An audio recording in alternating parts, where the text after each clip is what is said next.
नमस्कार, मैं रश्मि कौशिक और आप मेरे साथ देख रहे हैं सनसनी रिपोर्टर। आज हमारे साथ मौजूद हैं बीजेपी के कार्यकर्ता आरपी सिंह जी। आइए इनसे चर्चा करते हैं, जो लोकसभा में उतार चढ़ाव आया है चुनाव को लेकर, इनसे बातचीत करते हैं उसके बारे में। नमस्कार सर। जय श्री राम। देखिए, ये तो उतार चढ़ाव तो ये तो दोनों चीज़ें चलती रहती है, लेकिन जो धोखेबाजी होती है उसके लिए बड़ा तकलीफ़दायक होता है, क्योंकि सबसे ज़्यादा जो तकलीफ़ देने वाली जो चीज़ें हैं उसमें हमारे को क्या, हमें तो 4 दिन हो गया खाना नहीं खाए। हमारे जैसे बहुत सारे लोग हैं जिनको खाना बिल्कुल ही अच्छा नहीं लग रहा है।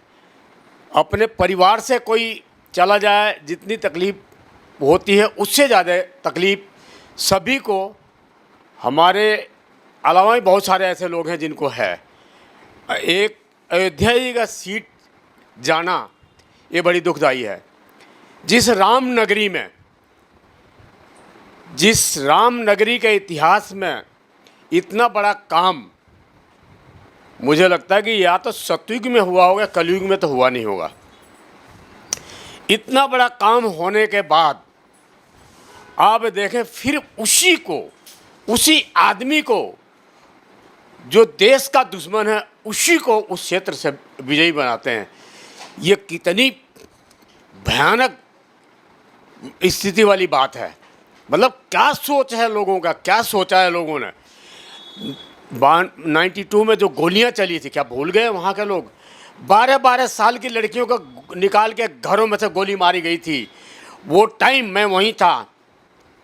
किस बेस से मारी गई थी गोलियां? सरयू नदी लाल हो गया था, सरयू नदी पूरा डेड हो गया था। क्या जो शहीद हुए लोग, उनके परिवार में उनके माँ बाप नहीं थे क्या? उनके बच्चे नहीं थे क्या? कितने लोग शहीद हुआ है। मुलायम सिंह ने कितने लोगों को शहीद किया है। आज वो टोटी चोर कैसी कैसी बातें कर रहा है। आप ये देखो क्या हो रहा है। अभी तो जांच होगी कि ये हुआ क्या है। जो कुछ भी हुआ, इससे सबको तकलीफ़ है और सब बहुत दुखी हैं। अभी देखा है कि वहाँ पर कुछ आतंकवादी ग्रुपों ने मोटरसाइकिलों पर जो रैली निकाली है, उसकी इंक्वायरी करना बहुत ज़रूरी है। उनका नाक कुचलना बहुत ज़रूरी है। जैसे नाक का फन कुचलना ज़रूरी है, उसी हिसाब से उनका फन कुचलना बहुत ज़रूरी है। चलिए, हार जीत तो चलता रहता है, लेकिन जो ये काम यूपी में हुआ है, मैं उसके सख्त खिलाफ हूँ। और सरकार से मैं ये निवेदन करता हूँ कि उनके जल्दी से जल्दी उनको पकड़ कर उनकी पूरी कार्रवाई किया जाए। और सर, आपको क्या लगता है किस वजह से हुआ ये? हुआ, देखिए, होने का तो इलेक्शन है और कुछ नहीं पता। कई चीज़ें अभी इसमें जांच का विषय है और जांच हो रही है। हुआ क्यों है? देखिए, अयोध्या नगरी का तो इतिहास है। जब हमारे सीता मैया का जब उन्होंने नहीं छोड़ा, सीता मैया, इन्होंने अयोध्या वासियों ने सीता मैया को नहीं माफ़ किया। राम जी जैसे पुरुष थे जो अयोध्या को उन्होंने कितनी बारी उसके लिए कितनी बारी तकलीफ़ सहा है, लेकिन अयोध्या वासी ने, अयोध्या नगरी के जो वहाँ के जनता है, उन्होंने कभी नहीं साथ दिया। ये बहुत अच्छा हुआ कि राम जी जब लंका पर जब चढ़ाई किए थे, जब गए थे, उस टाइम भी अयोध्या के नर नारी लेके नहीं गए थे वो। अगर हो सकता, अगर अयोध्या के नर नारी लेके गए होते तो आज स्थिति दूसरा होता। बंदर, भालू, सभी प्रकार के ये लोग गए थे उस युद्ध में और उस युद्ध को उन्होंने जीता था।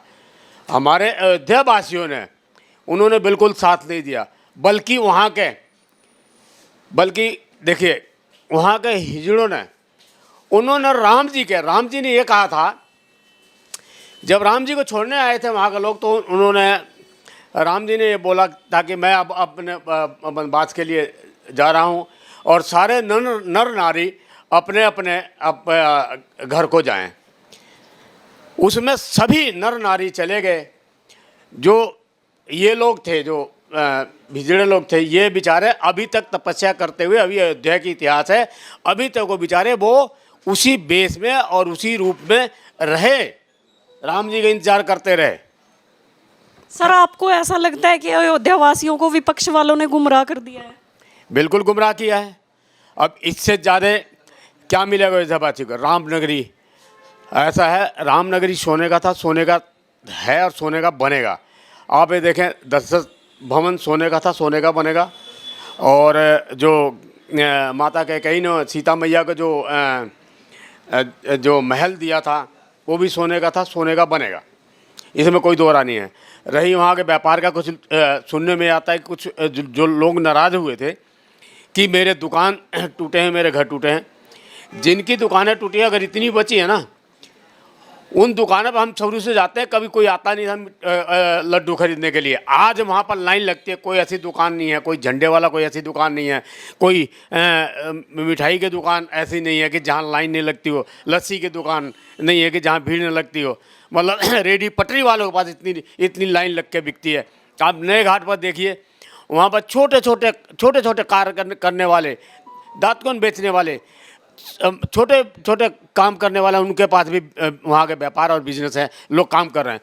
50 कोस के एरिया में, 50 किलोमीटर के एरिया में जो डेवलपमेंट का सपना इन्होंने दिया था गवर्नमेंट ने, वो सपना इन्होंने पूरा करना और पूरा होगा। सर, आपको क्या लगता है, विपक्ष वालों ने इतनी घटिया राजनीति की है?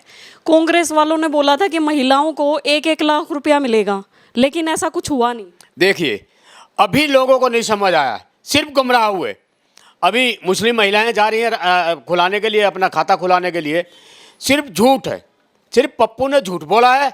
अब पप्पू से लो तो सही, पैसे वो कह रहा था कि 8,500 रुपये महीने दूंगा, कहाँ से देगा वो 8,500 रुपये महीने? 8,500 रुपये महीने आप उसे मांगो, उसने बोला था कि डबल अनाज मिलेगा, कहाँ से देगा भाई तू? सिर्फ झूठ की राजनीति किया इन्होंने, अटैकिंग किया इन्होंने। हमारे लोगों ने उसको अटैकिंग नहीं किया, उन्होंने डिफेंस किया, उसको अटैकिंग करना चाहिए था इनको। उसमें जो है ना, वो उनको फ़ायदा मिला है। टोटी चोर ने क्या काम किया है और क्या काम करेगा? सिर्फ गुंडागर्दी के अलावा इन्होंने किया क्या है? यूपी में जितने भी गुंडे थे, आप ये देखो, मुख्तार अंसारी, कितने बड़े बड़े गुंडे थे जिनके नाम से एरिया सारा कांपता था। उसका साम्राज्य ढहा कि नहीं ढहा? ढह गया ना।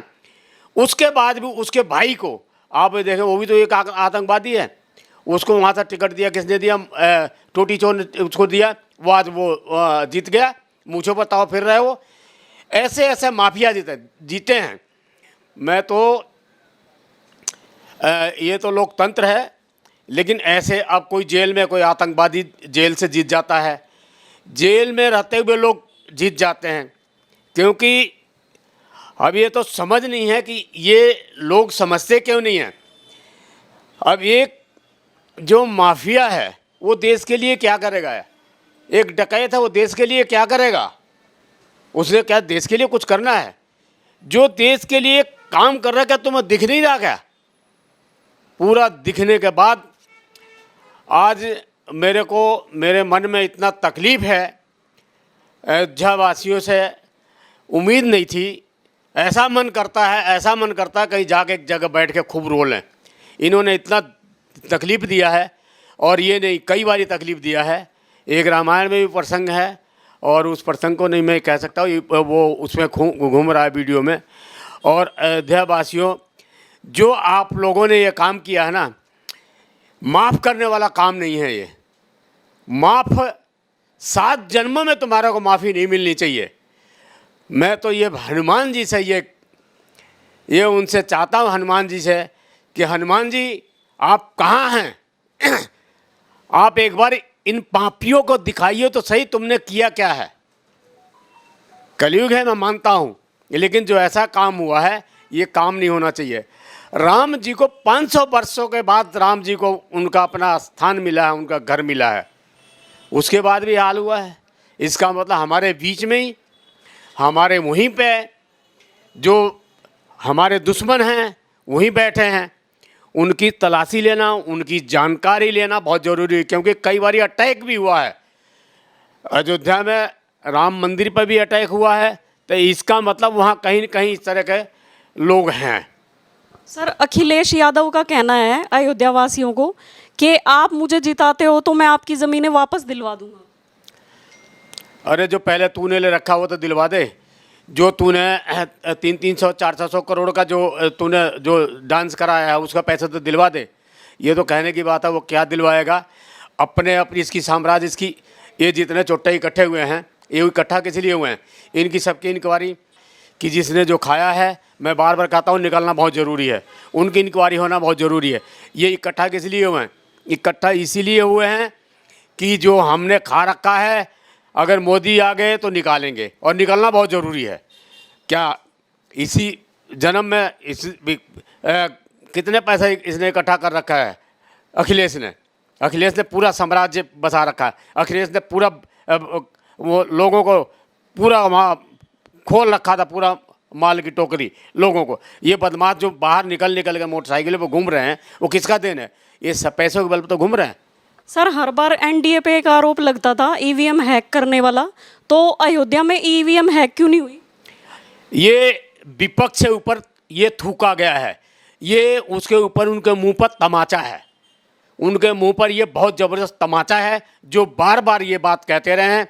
आप ये देखें कितने झूठ किस प्रकार से फैलाते रहे हैं। ईवीएम को लेके इन्होंने कितना कुछ कहा है, इन्होंने कितना कुछ झूठ बोला है।